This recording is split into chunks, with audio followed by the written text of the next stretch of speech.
ఇచ్చిన ప్రశ్నలో ముగ్గురు వ్యక్తులు ఉదయం నడకలో వేసే అడుగుల కొలతలు 72 సెంటీమీటర్లు, 210 సెంటీమీటర్లు మరియు 315 సెంటీమీటర్లు అని చెప్పడం జరిగింది.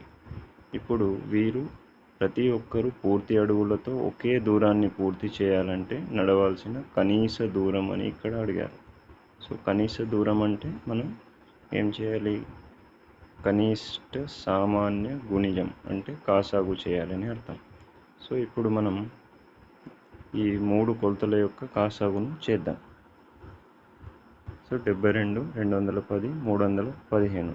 మొదట మనం 5 టేబుల్లో ఈ విధంగా చేస్తాం.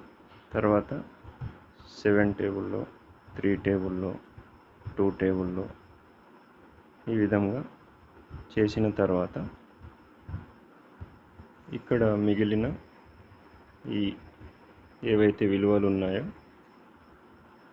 వాటిని తర్వాత ఇక్కడ చివర్లో మిగిలిన విలువలని ఇవన్నిటిని మనం గుణకారం చేస్తాం. అప్పుడు మనకు 2520 సెంటీమీటర్లు అని ఎల్సిఎం లేదా కాసాగు విలువ వస్తుంది. కానీ మనకి ఇక్కడ అడిగింది ఇక్కడ గమనించినట్లయితే మీటర్లలో, కాబట్టి దీన్ని మీటర్లలో మారిస్తే 25.20 మీటర్లు అవుతుంది. కాబట్టి సరైన ఆన్సర్ 2 అవుతుంది.